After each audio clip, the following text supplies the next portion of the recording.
Hello साथियों, आप सभी का स्वागत है आपके अपने यूट्यूब चैनल भारतीय पाठशाला पर। आज अपन बात कर रहे हैं केमिस्ट्री में चैप्टर नंबर 1 जो हमारी एनसीईआरटी बुक क्लास 10th है उसके लिए। ठीक है, पार्ट है उसका नाम है रासायनिक समीकरण और अभिक्रियाएं। तो हम आज पढ़ने वाले हैं, हमारे पास जो टॉपिक है वो रासायनिक समीकरण। पहले रासायनिक समीकरण, तो रासायनिक समीकरण होते क्या है इसके बारे में अपन चर्चा करेंगे। ठीक है, किसी रासायनिक अभिक्रिया को अभिकारकों एवं उत्पादों के प्रतीकों व रासायनिक सूत्रों का प्रयोग करके प्रदर्शित किया जाता है। प्रयोग, ठीक है,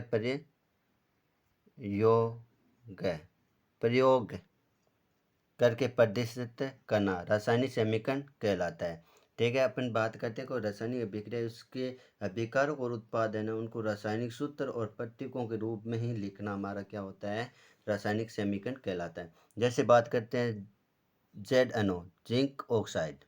ठीक है, ZnO zinc oxide plus H2SO4 sulphuric अम्ल होता है जो एक प्रबल अम्ल होता है। जब जिंक ऑक्साइड के साथ सल्फ्यूरिक अम्ल की अभिक्रिया करवाई जाती है, जिंक सल्फेट बनता है। क्या बनता है साथियों?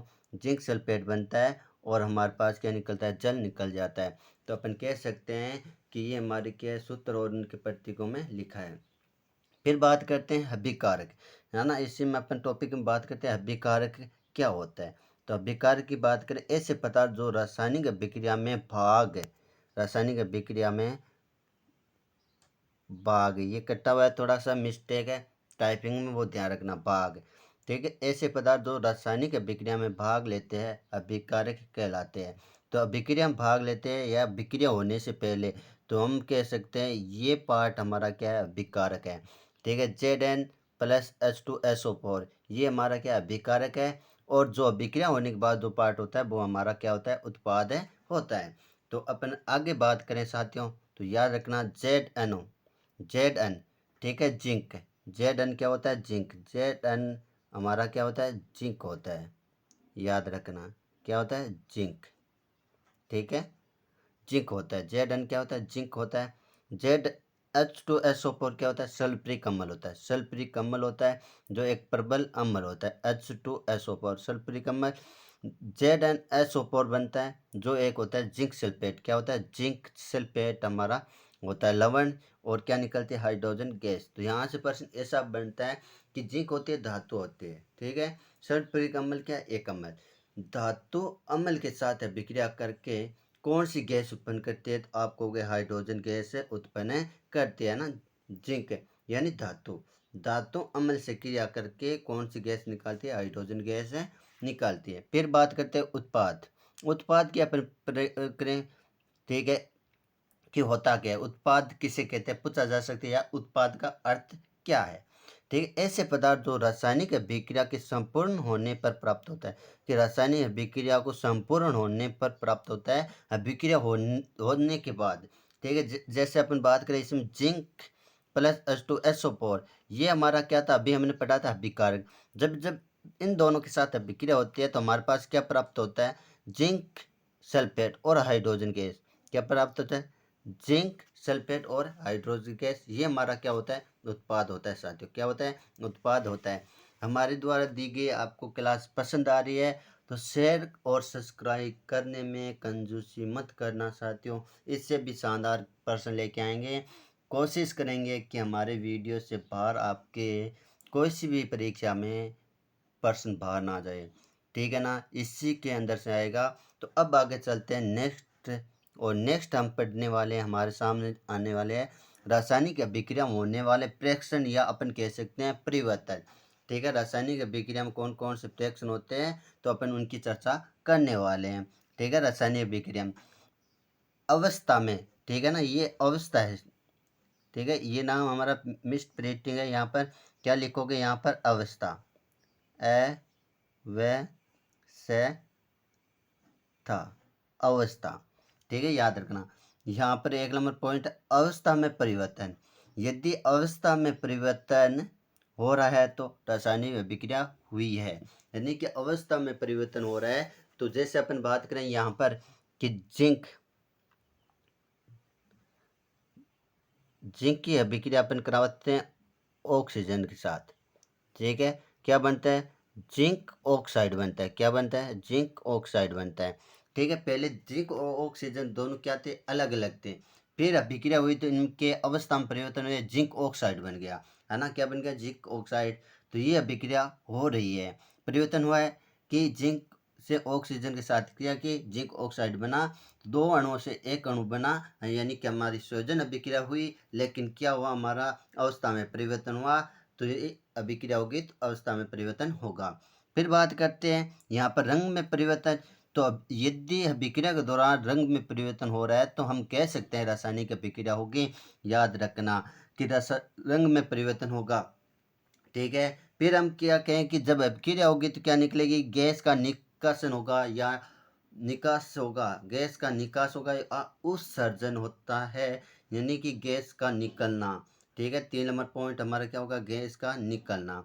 चौथा पॉइंट हमारे पास क्या होगा? तापमान में परिवर्तन। यदि अभिक्रिया हो रही है, दो परमाणु या यौगिक जुड़ रहे हैं, तो उसमें जुड़ने से क्या होगा? तापमान बढ़ेगा। या एक परमाणु का विखंडन हो रहा है तो तापमान ऊर्जा निकलेगी, अधिक मात्रा में ऊर्जा निकलेगी, जिससे आसपास का वातावरण क्या होगा? गर्म होगा। इसलिए कहेंगे तापमान में परिवर्तन होगा, गैस का निष्कासन या उत्सर्जन होगा, रंग में परिवर्तन होगा, अवस्था में परिवर्तन होगा। ये हम बात करते हैं आगे। और आगे आप देखने वाले हो साथियों, इससे भी शानदार, और ये हमारे पास है रासायनिक समीकरण की बात करें। रासायनिक है समीकरण।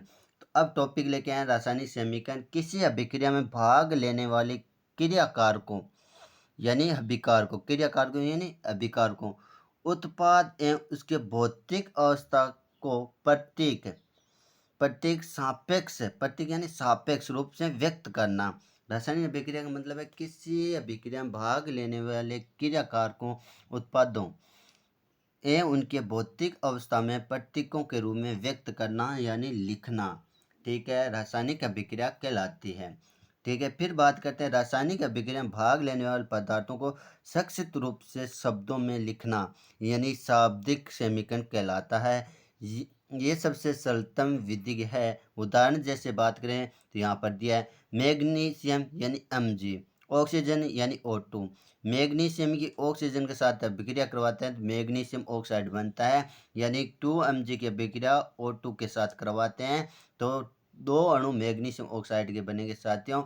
ये अपन प्रश्न है, ऐसा भी एक बार पूछा गया है, मैग्नीशियम के दहन की रासायनिक अभिक्रिया लिखिए। मैग्नीशियम दहन की रासायनिक अभिक्रिया, मैग्नीशियम मतलब Mg, दहन मतलब ऑक्सीजन के साथ क्रिया करवाना। Mg की अभिक्रिया ऑक्सीजन के साथ करवाते हैं, मैग्नीशियम ऑक्साइड प्राप्त होता है साथियों। याद रखना मैग्नीशियम ऑक्साइड प्राप्त होता है। फिर चलते हैं नेक्स्ट, और नेक्स्ट हमारे सामने ये कंकालिक समीकरण। क्या है साथियों? कंकालिक समीकरण। यदि आपको नोट्स शानदार लग रहे हैं तो शेयर सब्सक्राइब जरूर कीजिए, अपने दोस्तों तक जरूर भेजें ताकि वो भी इस क्लास का आनंद ले सकें। कंकाली रासायनिक समीकरण।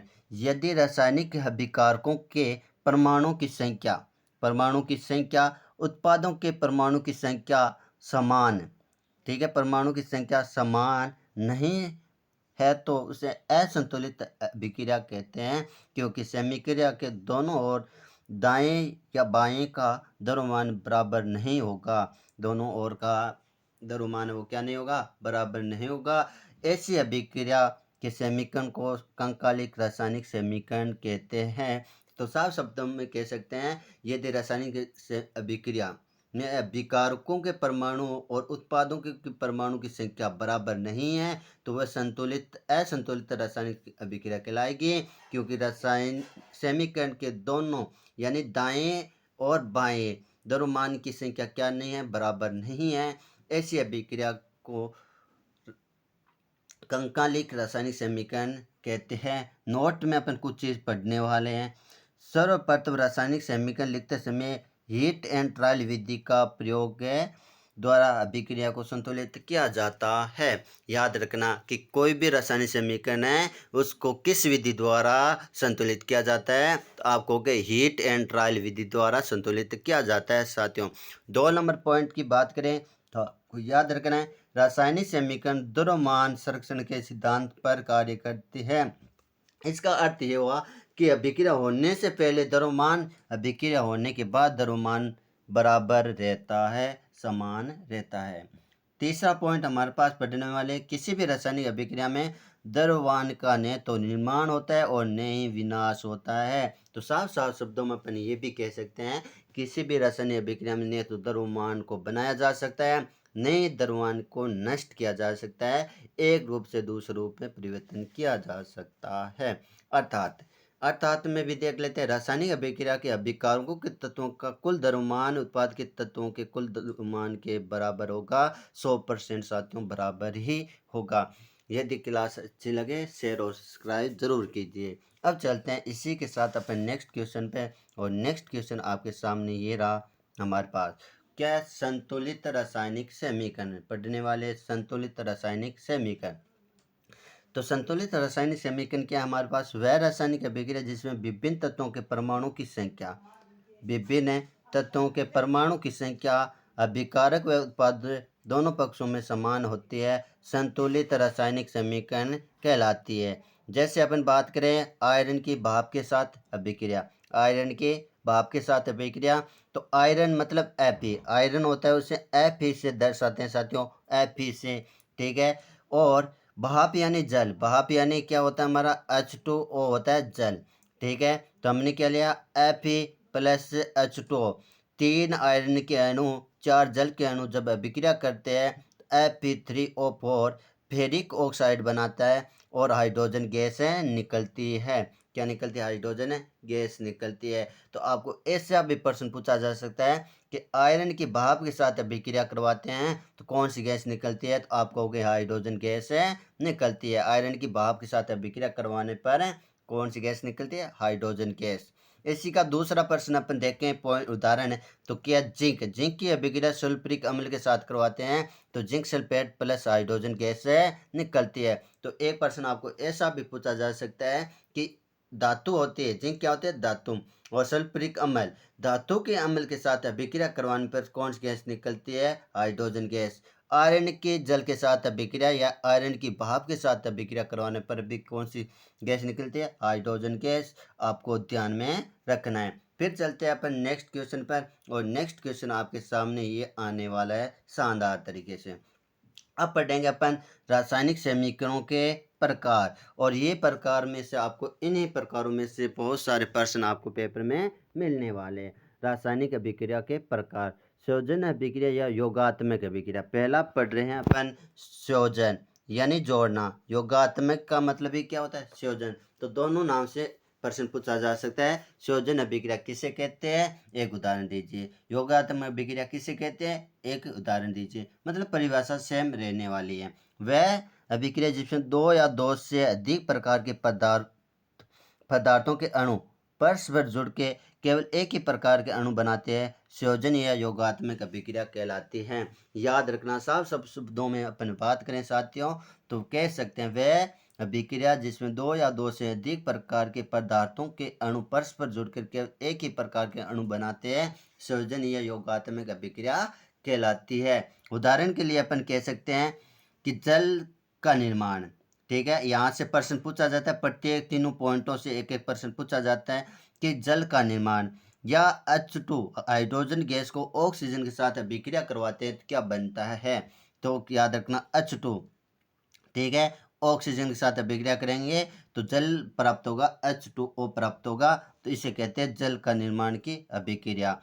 फिर अपन बात करें कोयल, कार्बन, क्या है? कार्बन और ऑक्सीजन के साथ अभिक्रिया, तो इसको संयुक्त रूप से ऐसे कह सकते हैं कोयले का दहन। क्या कह सकते हैं? कोयले का दहन। कार्बन है ना, कोयला होता है। तो अपन यहाँ पर एक प्रश्न पूछा जाता है हर सत्र, क्या पूछा जाता है? कोयला, ठीक है। कोयले का दहन, दहन ये चीज़ हमें पूछी जाती है। तो ये अभिक्रिया हम पढ़ने वाले हैं। सी, कोयले मतलब कार्बन, दहन मतलब ऑक्सीजन के साथ, तो कार्बन की ऑक्सीजन के साथ अभिक्रिया करवाते हैं तो कार्बन डाइऑक्साइड एक गैस निकासित होती है, याद रखना। फिर बात करते हैं कार्बन मोनोऑक्साइड की अभिक्रिया हाइड्रोजन गैस के साथ करवाई जाती है कि कार्बन मोनोऑक्साइड कहते हैं CO, CO इससे अपन कार्बन मोनोऑक्साइड कहते हैं, याद रखना। CO कार्बन मोनोऑक्साइड एक जहरीली गैस होती है, अधिक मात्रा में उत्पन्न होने पर साथियों क्या हो जाती है, व्यक्ति की मृत्यु हो सकती है। तो कार्बन मोनोऑक्साइड की अभिक्रिया हाइड्रोजन गैस यानी H2 के दो अणुओं के साथ, कितने अणुओं के साथ, दो अणुओं के साथ अभिक्रिया करवाते हैं तो क्या बनता है, CH3OH मेथेन हाइड्रोक्साइड। ठीक है, तो आप ऐसे कह सकते हो CH3OH। ठीक है, जो तापमान है वो कितना होना चाहिए, याद रखना तापमान, ये अभिक्रिया दे देगा और इसमें हमें तापमान पूछ लेगा। तापमान होना चाहिए 340 ATM। ठीक है, ATM यानी कि वातावरण वायुमंडलीय तापमान। ठीक है, ATM का मतलब क्या होता है, वायुमंडलीय तापमान 340 से होना चाहिए। फिर बात करते हैं नेक्स्ट, और नेक्स्ट क्वेश्चन आपके सामने आने वाला है। देखो ये हमारे पास 2 नंबर, वियोजन या अपघटन अभिक्रिया। ठीक है, वियोजन और अपघटन अभिक्रिया। तो अपन इसमें बात करें वियोजन अभिक्रिया या वियोजन अभिक्रिया को अपघटन कहते हैं। वियोजन का मतलब होता है तोड़ना, छोटे छोटे भागों में विभाजित करना। तो परिभाषा की बात कर लें, ऐसी अभिक्रिया जिसमें एकल अभिकारक टूटकर या अपघटित या वियोजित होकर छोटे छोटे उत्पादों का निर्माण करते हैं, वियोजन या अपघटन अभिक्रिया कहलाती है। एक बार साफ साफ शब्दों में अपन कह सकते हैं, ऐसी अभिक्रिया जिसमें एकल अभिकर्मक टूटकर या विघटित होकर या वियोजित होकर छोटे छोटे उत्पादों का निर्माण करते हैं, वियोजन अभिक्रिया या अपघटन अभिक्रिया कहलाती है। उदाहरण के लिए अपन देख सकते हैं एसोपोर, इसे अपन कह सकते हैं फेरस सल्फेट या आयरन सल्फेट। फेरस सल्फेट या आयरन सल्फेट, फेरस सल्फेट के दो अणु लेते हैं और उसमें क्या देते हैं, उष्मा प्रवाहित करते हैं यानी ताप देते हैं, तो क्या बनता है Fe2O3। फेरिक ऑक्साइड बनता है Fe2O3 और क्या निकलती है हमारे पास सल्फर डाइऑक्साइड और सल्फर डाइऑक्साइड गैस प्रवाहित होती है। SO2 sulphur dioxide, SO3 sulphur trioxide का निर्माण होता है। ठीक है, अब अपन पढ़ते हैं वियोजन अभिक्रिया या अपघटन अभिक्रिया के कुछ प्रकार। एक नंबर प्रकार में अपन पढ़ते हैं ताप अपघटन की। वियोजन अभिक्रिया में ताप अपघटन किस प्रकार होता है वो देखते हैं। जब कोई पदार्थ उष्मा यानी ताप के कारण अपघटित हो तो उसे ताप अपघटन कहते हैं। तो साफ साफ शब्दों में अपन कहें, कोई अणु है और उसमें हमने क्या दिया, ताप दिया यानी उष्मा प्रवाहित की और छोटे छोटे भागों में टूट गया, तो वो होगा ताप अपघटन अभिक्रिया। ठीक है, उदाहरण के लिए अपन देखें कैल्शियम ऑक्साइड। ठीक है, कैल्शियम में ऑक्साइड कहते हैं CaCO3, क्या होता है, कैल्शियम ऑक्साइड होता है। साथियों क्लास अच्छी लग रही है तो शेयर सब्सक्राइब जरूर करना। ठीक है, ताकि हम इससे भी शानदार क्लास आगे लेके आए साथियों, कि आपके लिए ये 10वीं बोर्ड के ही लिए नहीं, कि रेलवे आप देखें सेंटर की भर्ती, आप जनरल साइंस से संबंधित कोई भी पेपर दोगे वहाँ पर ये क्वेश्चन आपको मिलने वाले। ठीक है, उदाहरण की बात करें कैल्शियम ऑक्साइड की अभिक्रिया। ठीक है, इसमें ताप, ये चिन्ह है, ये चिन्ह किसका, ताप को दर्शाता है। ताप दिया तो क्या बनेगा, कैल्शियम ऑक्साइड,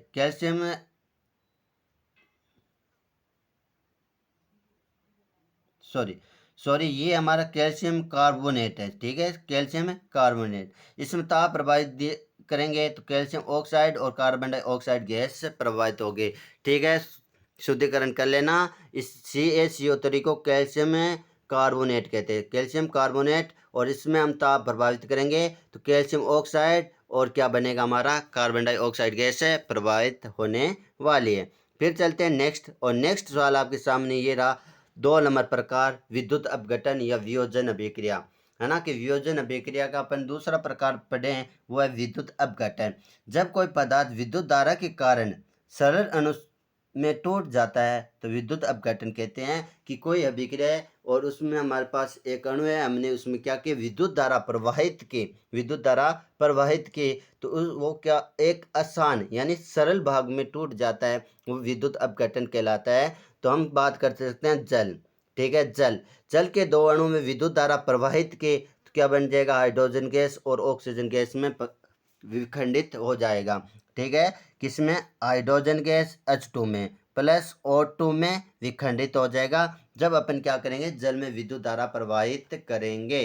फिर बात करते हैं तीसरा प्रकार वियोजन अभिक्रिया का। वो हमारे पास क्या है, प्रकाश अपघटन। प्रकाश अपघटन, ठीक है। प्रकाश अपघटन की अपन बात करें तो वह रासायनिक अभिक्रिया जिसमें यौगिक प्रकाश ऊर्जा से सरल अणु में टूट जाता है। याद रखना, प्रकाश ऊर्जा से सरल अणु में टूट जाता है, उससे अभिक्रिया को प्रकाश अपघटन अभिक्रिया कहते हैं। जैसे AgCl, ठीक है, AgCl, ठीक है, सिल्वर क्लोराइड कहते हैं, AgCl को सिल्वर क्लोराइड। दो अणु लिए, इसमें हमने सूर्य का प्रकाश प्रवाहित किया तो हमारे पास दो Ag के अणु बने और एक के गैस निकली, हमारे पास क्लोरीन गैस। तो अपने को साफ साफ ऐसे भी पूछा जाता है कि सिल्वर क्लोराइड में सूर्य का प्रकाश दिया जाता है तो कौन सी गैस निकलती है, तो आप कहोगे क्लोरीन गैस निकलती है साथियों। कौन सी, क्लोरीन गैस। फिर अपन बात करें यहाँ पर ओजोन। ओजोन के बारे में तो हमने कल ही पढ़ा था कि ओजोन है, ओजोन में क्या करते हैं अपन कि प्रकाश देते हैं सूर्य का, ठीक है। O3 ओजोन होता है, सूर्य का प्रकाश देते हैं। 3 है ना, कि कितने अणु बन जाते हैं, 3 अणु किसके हमारे पास बन जाते हैं, ऑक्सीजन के। तो यहाँ पर हमें कितने ओजोन के अणु लेने पड़ेंगे, दो ओजोन के अणु, ठीक है। 2 O3 यानी ओजोन के अणु की साथ अभिक्रिया कराते हैं सूर्य के प्रकाश की तो क्या बनता है, 3 अणु बनते हैं ऑक्सीजन के। ऑक्सीजन के कितने अणु बनते हैं, 3 अणु बनते हैं साथियों। फिर चलते हैं नेक्स्ट पर, और इसी प्रकार आप हमारे साथ जुड़े रहे, आपके लिए शानदार क्लास हम लेके आने वाले हैं, ठीक है। अब देखो ये क्वेश्चन हम कुछ नोट पढ़ लेते हैं जो हमारे पिछले सत्रों में पूछा गया है, ठीक है। पहला नोट अपन पढ़ने वाले हैं, बिना बुझा हुआ चूना यानी कि कैल्शियम ऑक्साइड। बिना बुझा हुआ चूना यानी कैल्शियम ऑक्साइड, और क्या है, जल यानी H2O। जब इनकी अभिक्रिया करवाई जाती है तो बुझा हुआ चूना प्राप्त होता है यानी कैल्शियम हाइड्रोक्साइड प्राप्त होता है और ऊष्मा निकलती है। तो याद रखना, ये शाब्दिक अर्थ आपको दिया जाएगा और पूछा जाएगा इसकी रासायनिक समीकरण लिखो। तो बुझा हुआ चूना का सूत्र आप पता होना चाहिए आपको, कैल्शियम ऑक्साइड होता है। जल का सूत्र आपको पता होना चाहिए, H2 होता है। बुझा हुआ चूना क्या होता है, CaOH की होल ट्वाइस होता है यानी कि कैल्शियम हाइड्रोक्साइड, और ऊर्जा निकलती है यानी ऊष्मा निकलती है। फिर बात करते हैं कि कोयले का दहन।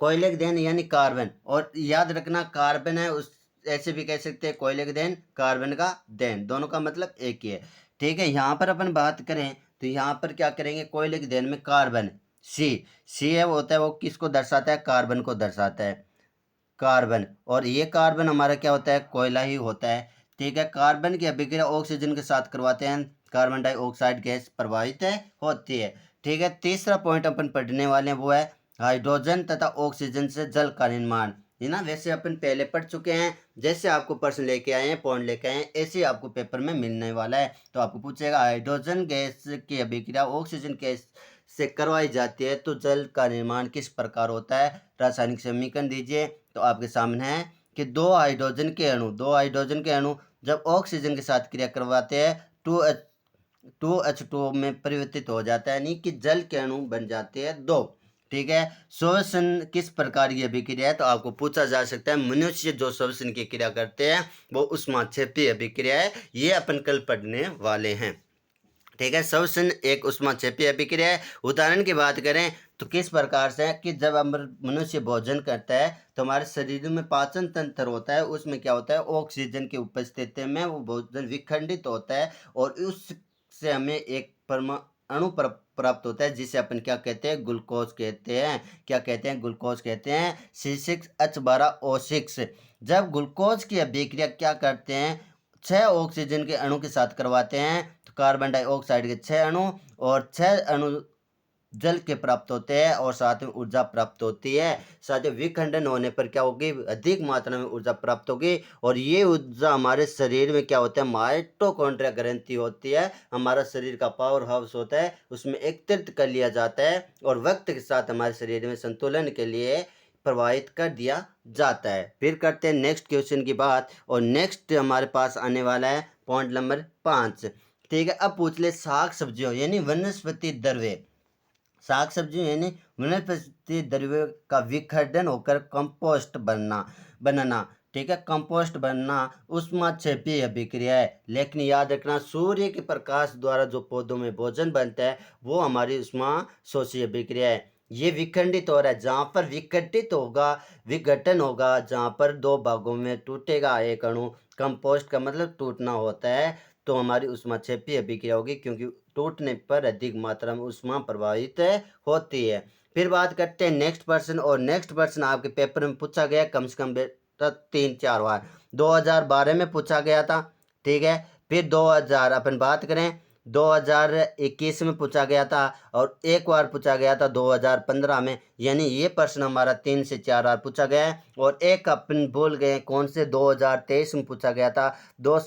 इन सत्रों में पूछा गया 2012, 2015, 2021, 2023 में ये प्रश्न हमारा जरूर है पूछा गया।